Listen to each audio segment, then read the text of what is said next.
Warm up session में आपने TPA में देखा कि किस तरीके से इसमें 8 चैप्टर हैं। पहला चैप्टर केवल 1 2 3 4 4 सेक्शंस हैं, जिसमें पहले का मतलब ये है कि भैया मैं 1 जुलाई डॉक्टर्स डे के दिन 1882 को मैकुले अंकल के और एलिजाबेथ टू के अटेम्प्ट पे कोशिशों पे पैदा हो चुका हूँ। 31/12/2002 तक कई बार मुझ में अमेंडमेंट हुए हैं। सबसे ज़्यादा अमेंडमेंट मुझ में 1929 को हुए, जो 1/4/1930 को इन्फोर्स हुआ। मेरे में अमेंडमेंट कर करके इसको आप मिनी कॉन्स्टिट्यूशन बोल सकते हैं, मेरे 42nd अमेंडमेंट की तरह मिनी कॉन्स्टिट्यूशन 1929 का। और चैप्टर 4 में 74 से 75, फिर 80 85 टू 90 97 99 130A 135A ये सब रिपील किए जा चुके हैं, जो आप आज इस टीपीए में ढूंढते रह जाओगे, मिलेगा नहीं। 137 टोटल सेक्शंस हैं, जिसमें कि 1 से 8 को अगर हम 3 to 8 बोले तो 3 से 8 मेंटोस जिंदगी है, जिसके लिए अलग से वीडियो बनाऊंगा। आज केवल ऑर्डिनरी जिंदगी पे फोकस होगा, यानी कि चैप्टर 2 पे, 1 और 2 पे। 2 ऑर्डिनरी जिंदगी है, 1 तो बेसिकली इंट्रोडक्टरी है। 1 में केवल 4 सेक्शन है। पहला कहता है कि ऐसा है कि सेक्शन 54 का पैरा 2, 59, 107, 103, 123 ये सब क्या है? हाउ, यानी कि सेल कैसे करते हैं भाई, मॉर्गेज कैसे करते हैं, लीज कैसे करते हैं, गिफ्ट कैसे करते हैं। डेफिनेटली गिफ्ट होगा तो 1 रुपया से ज़्यादा होगा, इमोल प्रॉपर्टी का तो रजिस्टर कराना पड़ेगा। मगर मॉर्गेज या बाकी चीज़ों में टाइटल डीड है तो मॉर्गेज को रजिस्ट्रेशन की ज़रूरत ही नहीं है। यूसुफ्रक्चरी है तो उसको मॉर्गेज को रजिस्ट्रेशन की ज़रूरत है। रिडेम्पशन करोगे, तोड़ोगे तो भी ज़रूरत है। ये सारी बातें सेक्शन 1 यहाँ बोलता है। इसीलिए हाउ हर में मिलेगा, लीज में भी आपको हाउ मिलेगा, गिफ्ट में भी आपको हाउ मिलेगा, ठीक है, मॉर्गेज में भी आपको हाउ मिलेगा, लेकिन वहाँ इसको एश्योरेंस बोला जाता है। सेल में भी आपको हाउ मिलेगा 54 में ही। और इसको याद करने के लिए ये टेक्निक है। देखो, ये अगर मैं आपको बताऊं, ये जो फॉर्मूला है, ये इसका क्या मतलब है भाई? 1 2 3 1 2 3, तो 3 4 5 6 7 8 ये मेंटोस जिंदगी के चैप्टर हैं। सेल का मतलब कि सेल के पहले ही सेक्शन में हाउ यानी सेल कैसे करते हैं बता दिया गया है। 54 से 57 तो शुरुआत ही इसकी 54 से होगी। पहले में ही इसने बता दिया सेल कैसे करते हैं, रजिस्टर्ड और कब नॉट रजिस्टर्ड, कब बाई पोजीशन। लेकिन मॉर्गेज में दूसरा यानी कि 58 से शुरू होता है, तो 58 में नहीं होगा, 59 में होगा। लीज में तीसरा यानी 105 106 107, तो 107 में होगा कि लीज कब रजिस्टर करते हैं कब नहीं। इसी तरह एक्सचेंज ये वापस 1 2 3 की तरह शुरू हो जाएगा। एक्सचेंज में पहले ही सेक्शन में 118 में समझा दिया होगा, और गिफ्ट के 122 में नहीं होगा, 123 में होगा क्योंकि 2 है। और एक्शनेबल क्लेम में तीसरे में होगा, यानी 130 31 32। तो ऐसे करके आपको ये याद रह जाएगा, ठीक है। तो ये बेसिकली देखो, सेक्शन 1 हम पढ़ रहे हैं। भारत में क्योंकि राम राज्य था, यहां पर रघुपति रीत सदा चली आई, जान जाए पर वचन न जाए, तो ये हाव के चक्रों में पढ़ते ही नहीं थे, मुंह से बोला और कोई मुकरता ही नहीं था। मगर अंग्रेजों का कल्चर ऐसा नहीं था, और इसीलिए भारत में जब ये कानून आया तो उन्होंने हमारे को भी इसी तरह टेक्निकल बना दिया। और आज भारत में भी ऐसा ही है कि फ्रॉड से बचने के लिए रजिस्ट्रेशन एक्ट, कॉन्ट्रैक्ट एक्ट, ये सारा सेक्शन 4 के कारण स्टेट गवर्नमेंट लगा सकती है, एग्जेम्प्ट भी कर सकती है, क्योंकि ये कॉन्करेंट लिस्ट में है, एंट्री 6 में है।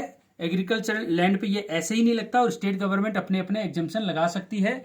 वैसे भी सेक्शन 1 बीपीडी पे लगता नहीं है, बॉम्बे पंजाब और दिल्ली पे। बॉम्बे और पंजाब, दिल्ली में तो बाद में लगा भी दिया गया।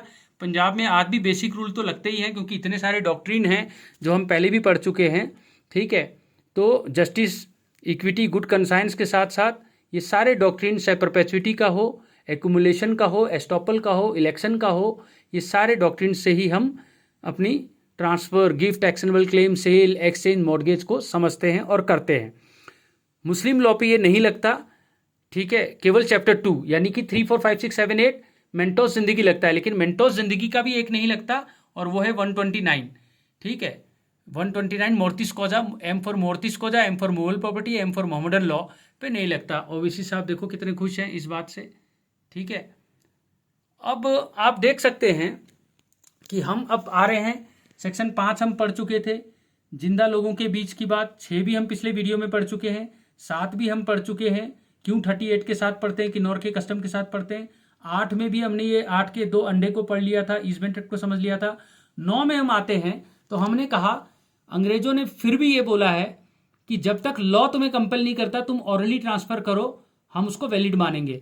मगर रजिस्ट्रेशन एक्ट हो गया, वो कहता है कि नहीं जी, ये जो हाउ आपने पढ़ा था यहाँ पर, इन सब चीज़ों को आप अगर 1 रुपये से ज़्यादा का इमोल प्रॉपर्टी का गिफ्ट है तो क्या आप कर सकते हो ऑरली? नहीं कर सकते। तो जहाँ पर लॉ मना करता है वो तो नहीं कर सकते, वैसे आप करते रहो।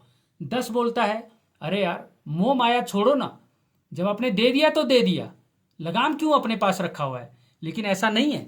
आप ध्यान से देखो, सेक्शन 126 और 42 को अगर हम पढ़ें तो गिफ्ट को भी रिवोक किया जा सकता है, सस्पेंड किया जा सकता है। 1942 अ लव स्टोरी में आप यहां पर देखें 42 आएगा, ये देखो, तो यहां पर भी 126 और 42, तो 12 और 6 मान लो। ये एक्ट वैसे बहुत हद तक अभी आपको वाइफ, गर्लफ्रेंड इनसे समझना पड़ेगा। मैंने पहले ही आपको कहा था ये बहुत ही ज़्यादा टेक्निकल सब्जेक्ट है। अगर मैं इसको आसान बनाने के लिए एडुटेनमेंट का सहारा ना लूँ तो मैं आपको इतनी आसानी से नहीं समझा पाऊंगा। इसीलिए आप समझें कि अगर आपकी गर्लफ्रेंड 1942 लव स्टोरी वाली ये गर्लफ्रेंड आपको कहती है, अगर आप 12 यानी सरदारों का मजाक उड़ाओगे या 6 यानी कि सिक्सर यानी जो ट्रांसजेंडर होते हैं उनका मजाक उड़ाओगे, तो मैं जो आपके शादी का प्रपोजल दिया है वो रिवोक भी कर सकती हूँ। और इसी तरह जो मैंने आपको गिफ्ट दिया है अपने प्यार का वो रिवोक कर सकती हूँ। लेकिन सेक्शन 10 कहता है मोह माया क्यों? आप कोई भी ऐसा रेस्ट्रिक्शन या रिस्ट्रेन नहीं लगा सकते एलिनिएशन में, ठीक है? तो कंडीशन या ट्रांसफर वैलिड होगा, आपका जो रेस्ट्रिक्शन है वो इनवैलिड होगा। वाह मजे लग गए। लेकिन 11, और ये कलर कैसा है? ये तो कुछ कलर वहां भी दिखा था 40 में, ये तो कुछ मिलता जुलता है। और यहां से तल्क वर्सेस मोगजे, ये बहुत लैंडमार्क है, हर एग्जाम में क्वेश्चन आता है क्या चीज है 11 और 40। और ये माइनस और प्लस क्यों दिखाया हुआ है? यानी इसके 2 क्लॉज हैं, माइनस भी प्लस भी। भाई नॉर्मल रूल तो यही है कि जिस चीज के लिए आदमी ने सामान खरीदा आपसे, उसी चीज में अब ढोलक लिया है तो बजाने के लिए लिया है ना। आप बोलो नहीं तू बाकी सब कुछ कर सकता है, बजाएगी नहीं। यार ये रेस्ट्रिक्शन रिपग्नेंट है। अरे यार ट्रांसफर वैलिड है ना, तो इग्नोर करना रेस्ट्रिक्शन को। लेकिन भाई ढोलक रात के 10 बजे के बाद मत बजाना, ठीक है? क्योंकि मेरे जो बुजुर्ग बाप हैं वो बीमार हैं, हार्ट पेशेंट है। भाई ये तो वैलिड है, ये अपनी बेनिफिशियल इंजॉयमेंट के लिए रिस्ट्रिक्शन तो वैलिड है। तो इसके 2 पार्ट हैं, एक प्लस एक माइनस। अभी मैं डिटेल में नहीं पढ़ाऊंगा। 40 में भी यही बात है, ये हम ऊपर पढ़ेंगे, ठीक है? 11 और 40 का कनेक्शन पढ़ लिया, 10 और 11 का कनेक्शन पढ़ लिया, ट्रांसफर वैलिड रहते हैं, कंडीशन 0 हो जाती है। लेकिन यहां पर चंद्रगुप्त और चाणक्य 25 और 30 में भी बोला गया कि अगर आप कंडीशन इलीगल लगा दोगे, देख शादी में तेरे से करूंगी, अपने माँ बाप को छोड़ दे। यार ये तो बड़ी इलीगल पब्लिक पॉलिसी के अगेंस्ट बात कर रही है। अरे यार ट्रांजेक्शन जो है उसमें तूने अनकंडीशनल ऐसी बात कर दी है, ऐसी कंडीशन लगा दी है जो कि प्योरली इलीगल पब्लिक पॉलिसी के अगेंस्ट है। तू उसका मर्डर कर तब मैं तेरे से शादी करूंगी, अपने माँ बाप को मार दे तब शादी करूंगी। भाई ये तो वॉइड है।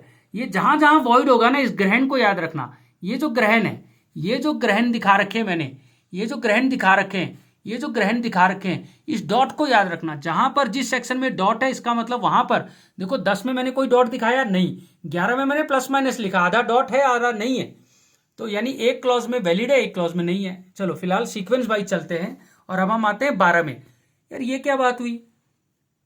तूने मेरे को सामान बेच दिया और तू कह रहा है लेकिन अगर कल को तू इंसॉल्वेंट हो जाएगा तो ये सामान वापस करना पड़ेगा। यार ये क्या बात हुई? मेरे इंसॉल्वेंसी से क्या फर्क पड़ रहा है? भाई जब मैंने सामान खरीदा तब तो तेरे को पैसे दिए ना। तो ये तो मजाक होगी। बिल्कुल सही बात। लेकिन इसका एक एक्सेप्शन है, लीज। भाई लीज में तो तेरे इंसॉल्वेंसी का फर्क पड़ता है ना। तू अगर इंसॉल्वेंट हो गया तो मुझे किराया कैसे देगा? तो भैया वो लीज तो डिटरमिन हो जाएगा। वैसे डिटर्मिनेशन ऑफ लीज अलग से हम पढ़ेंगे सेक्शन 111 में, ए से लेकर एच तक। जैसे रेंट एक्ट में एविक्शन के ग्राउंड होते हैं, यहाँ एक ग्राउंड ये भी है, ठीक है, इंसॉल्वेंसी। तो फिलहाल 12 पढ़ने के बाद हम 13 में आते हैं।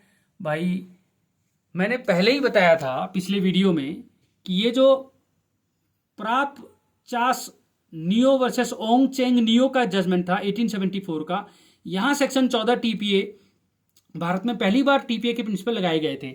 और ये 13 और 14 इंडियन सक्सेशन एक्ट में 113 114 के रूप में मिल जाएंगे। डिस्पोजिशन ऑफ प्रॉपर्टी एक्ट में सेक्शन 3, 4, 5 में आप पा जाओगे इन सब चीजों को। तो रूल अगेंस्ट डबल पॉसिबिलिटी और 14 यानी रूल अगेंस्ट परपेचुइटी क्या बोलता है भाई, मोटे तौर पे अभी समझेंगे। डिटेल के लिए हमने ऑलरेडी बहुत सारी वीडियो बना रखे हैं टीपीए पे, इन हर अलग अलग सेक्शनों पे एक एक पूरा वीडियो है, डेडिकेटेड वीडियो, प्लीज आप चैनल में जाके देख लेना।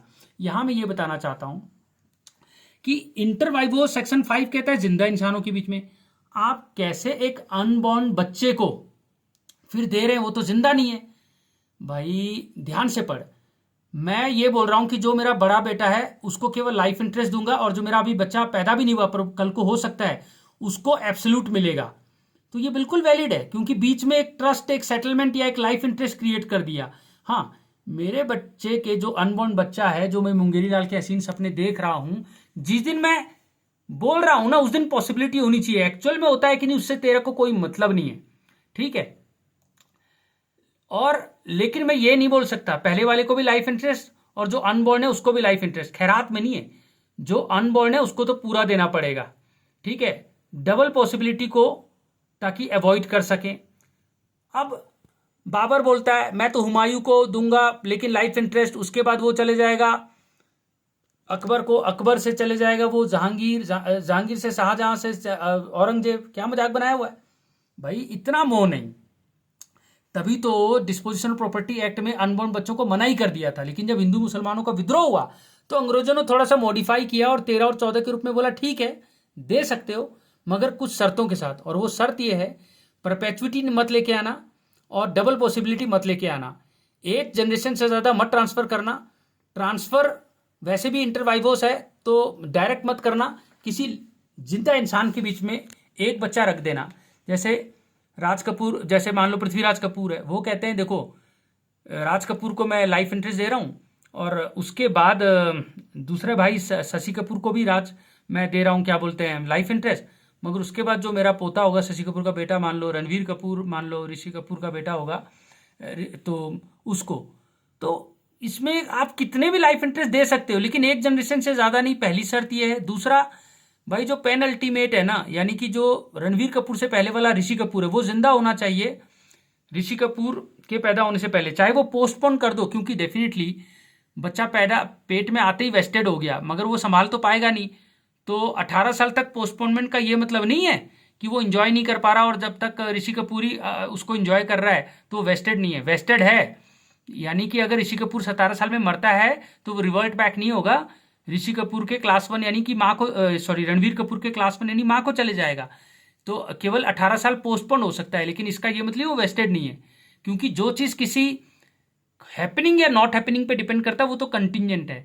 अब इन्हीं चीज़ों को देखकर तो मैं खुले परेशान हो गया था कि इस देश में इतना स्ट्रांग फैमिली सिस्टम है यार, तो ये कुछ मॉडिफिकेशन आया 13 और 14। इसीलिए कॉलोनियल सिस्टम को अगर आईएएस का तैयारी आप कर रहे हो तो आपको फॉरेस्ट एक्ट का हमारा वीडियो देखो 35, 36, 37, 38, आपको किस तरह भारत को 800 साल गुलाम बनाया अंग्रेजों ने, समझ आ जाएगा। इसी तरीके से अगर आप सेक्शन यहाँ पर हम पढ़ेंगे जब मॉडगेज, ये कृष्ण भगवान और सुदामा आपको दिख रहे होंगे, मॉडगेजर और मॉडगेजी, यहाँ पर 69 जब आप पढ़ोगे, ये देखो यहाँ पर जज रो रहा है 69 में, ठीक है। ये जज क्यों रो रहा है, सब्स्टिट्यूटेड सिक्योरिटी का कॉन्सेप्ट 73 में है, लेकिन 69 में ये जज रो रहा है क्योंकि यहाँ पर हमने अलग से वीडियो बनाया हुआ है अंग्रेज, भूरे अंग्रेज और छिछोरे अंग्रेज का, किस तरह से इंडिया को उन्होंने कॉलोनियल मास्टर्स ने एक्सप्लॉइट किया। 13 और 14 इंडियन सक्सेशन एक्ट का 113, 114, डिस्पोजिशन प्रॉपर्टी एक्ट का 2, 3, 4, 5, ये सब आप पढ़ोगे तो आपको कॉलोनियल माइंडसेट पता लग जाएगा, doctrine of lapse, divide and rule सब पता लग जाएगा फिलहाल। लेकिन अभी ये खत्म नहीं हुआ, ये 13, 14, 15, 16 फिर 18, ये एक फैमिली की तरह है। बीच में 17 को अलग कर दिया मैंने, 18 बोलता है। लेकिन यार हमारे यहाँ तो मंदिरों में हजार साल, 10-10 हजार साल पुराने मंदिर हैं और वो तो परमानेंटली जो राजा ने दे दिया तो दे दिया, उसके बाद जो भी मंदिर का पुजारी का बेटा इस तरह से चढ़े जा रहा है, तो ये वैलिड है। क्योंकि यहां पर हम बोल सकते हैं राक्षस का फॉर्मूला या फिर SRK CHM का फॉर्मूला, शाहरुख खान SRK, किसी तरीके से भी याद रखो। S for safety, R for religious, तो रिलीजियस से आपको याद रह जाएगा, ठीक है। K फॉर नॉलेज और CHC मतलब C for charity, H for human का, ठीक है, M फॉर मैन काइंड, ठीक है। तो इस तरह से आप देख सकते हो कि चैरिटी के नाम पर, रिलीजन के नाम पर जो मुसाफिर खाना या मंदिर या मस्जिद बनते हैं वो परमानेंटली परपेचुइटी में पब्लिक को बेनिफिट के लिए गिफ्ट किया जा सकता है राजा महाराजा या किसी के भी द्वारा, और वो 13 और 14 से हिट नहीं होता, वो एक एक्सेप्शन में आ गया, 13 और 14 का एक्सेप्शन। अब ये 15 क्या है? अब मान लो इसमें 15 को समझने के लिए मैंने भाई बहन बोला है, 16 को समझने के लिए बहन बहन बोला है, और 16 में ये जो आपको ग्रहण दिख रहा होगा, फिर से आप देखो, ये देखो मैंने जिसके भी ये कोने में ग्रहण लगाया होता है, इसका मतलब वहां कुछ भी नहीं मिलेगा, ठन ठन गोपाल। यहां पर प्लस माइनस है, यानी कि मैं ऐसा बोलता हूं, क्या बोलता हूं मैं, कि भाई देखो ऐसा है, तुम्हारे 3 भाई हैं, तुम 2 बहनें हो, ठीक है, तो भाइयों को तो लाइफ इंटरेस्ट के बाद एब्सोल्यूट इंटरेस्ट मिलेगा, पर बहनों को लाइफ ही मिलेगा। तो भाई एक क्लास जो भाई वाला है वो तो बिल्कुल ठीक है, पर बहन को आप किसी अनबॉर्न बच्चे को आप खैरात में तो दे ही नहीं सकते, सेक्शन 13 वायलेट हो रहा है। सेक्शन 13 वायलेट होते ही आपका वो वॉइड हो जाएगा, तो पूरा वॉइड नहीं होगा, भाई वाला वैलिड रहेगा। लेकिन अब यहां बोला बहन, जो आपने बोला कि जो बहनें पहली बेटी से पत्नी से होगी, ठीक है, उन सबको लाइफ इंटरेस्ट मिलेगा, और जो दूसरी वाली से भी होगी, अगर बेटी ही पैदा हुई तो फिर उसको भी लाइफ इंटरेस्ट ही मिलेगा। तो यहां पर बहन बहन मैंने लिखा है, भाई बहन नहीं। तो भैया जब प्रायर इंटरेस्ट ही फेल हो गया तो सब्सिक्वेंट इंटरेस्ट तो फेल होगा ही, ठीक है, क्योंकि जब पहली बार अनबॉर्न बच्चे को दिया गया तो वो खैरात में दिया गया। तो इस तरीके से 15 और 16, फिर 18 हम पढ़ चुके हैं, 17 रह गया था। अब मैंने आपको पहले ही बताया कि इंटरवाइबोस ने क्या बोला था कि आप जिंदा इंसानों के बीच में ट्रांजेक्शन करो, और मोह माया 10 ने बोला था मोह माया छोड़ दो। 13 में इसीलिए बहुत ही टेक्निकल तरीके से चालाकी से वर्ड यूज किया है इंटरेस्ट, ना कि ट्रांसफर। तो ये बेसिकली ट्रांसफर ऑफ इंटरेस्ट है, ना कि ट्रांसफर ऑफ प्रॉपर्टी है, इसीलिए 13 5 को वायलेट नहीं करता।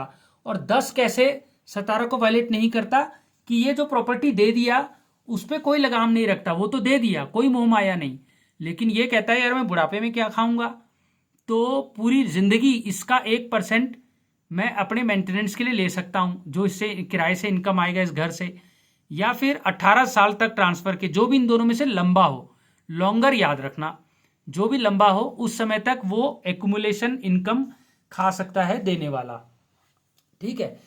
तो ये वाली बात आई, तो यानी बड़ा प्रैक्टिकल तरीके से टीपीए को समझना पड़ता है। तो ये हमने क्या पढ़ा, हमने ऑर्डिनरी जिंदगी का 5 से 22 पढ़ लिया। अब हम 23 से 37 पढ़ेंगे, ठीक है। 23 से 37 ये भी आपको दिख रहा है, ये दोनों मैंने आपको बताया था। 5 से 53A चैप्टर 2 जो है ये ट्रांसफर ऑफ प्रॉपर्टी एक्ट का मूवेबल इमूवेबल पे लगने वाला है केवल 5 से 27, और फिर उसके बाद 38 से 53A जो यहां पर है ये प्योरली इमूवेबल पे लगता है। और ये तीनों चौसर के ये तीनों भाग, अगर मैं इसको ऐसे करूं तो ये चैप्टर 2 में होने के कारण मुस्लिम लॉ पे नहीं लगता है, ये हम पढ़ चुके हैं। अब हम इस डब्बे को पढ़ने जा रहे हैं। इस डब्बे को पढ़ने के लिए सबसे पहले हम आते हैं बारी बारी 23 में। देखो पहले इसमें 23 और 24 जय और वीरू हैं, तो 33 और 34 2324 3334 ये भी जय और वीरू हैं, तो ये ऐसे याद रह जाएगा। अब जो 26 है, ये देखो 26 और 29 ये गर्लफ्रेंड है 26 साल की, जो 29 साल में आपकी वाइफ बन जाती है, उससे समझ आ जाएगा। यानी कि कंडीशन प्रीसीडेंट, कंडीशन सब्सिक्वेंट 26 29 ये भी समझ आ जाएगा। अब आपका 25 और 24 को समझने के लिए 25 को 30 के साथ पढ़ेंगे। 25 चाणक्य है तो उसका चंद्रगुप्त जो है वो 30 है, 25 और 30 का कनेक्शन समझ आ जाएगा। और 24 करण अर्जुन से समझ आ जाएगा। इस तरह जैसे 23 24, तो 23 को अलग से भी समझने के लिए 23 का मिरर इमेज 32 बनता है, तो 32 और उससे पहले एक 31। 23 बेसिकली एक फ्रस्ट्रेटेड बॉयफ्रेंड की कहानी है। क्यों फ्रस्ट्रेटेड? भाई इसकी गर्लफ्रेंड जब भी इसका मूड होता है मार्केट जाने का, तो वो कहती है ठहर जाओ, पहले मैं ये नाटक ख़त्म कर लेती हूँ, उसके बाद चलूँगी, ठीक है। तो वो कहता है यार मार्केट में बैठ के मैंने मैच देखना है, जल्दी जल्दी तू अपना नाटक ख़त्म कर। लेकिन जब तक वो अपना नाटक ख़त्म करती है या मेकअप ख़त्म करती है, वो मैच ही 2020 का ख़त्म हो चुका है, मार्केट जाने का क्या फ़ायदा। तो इसीलिए इस पर ग्रहण लग जाता है। यानी कि जब स्पेसिफाइड सर्टेन इवेंट पूरा नहीं होता तो वो ट्रांजेक्शन, ये देखो जहाँ पर मैंने बताया ये वाला जो ग्रहण दिख रहा है ब्लैक, तो वो 0 हो जाएगा 23। लेकिन अब 23 का 31 32 के साथ पढ़ें अगर हम, तो 31 में भी आपने देखा कि यहाँ पर सेम वही बात लिखी है, बस फर्क इतना है 23 पीरियड से डील करता है और 31 टाइम से डील करता है। ठीक है, यहाँ पर पीरियड की बात है और ट्रांजैक्शन स्पेसिफाइड अनसर्टेन इवेंट एक पीरियड है, यहाँ स्पेसिफाइड टाइम की बात है, पर दोनों में सीज हो जाता है। पर 23 का जो मिरर इमेज है, ये जो 23 के साथ 32 और 31, तो इसको आप ऐसे समझें कि अगर वाइफ जो है ऐसा शर्त रख देती है कि ठीक है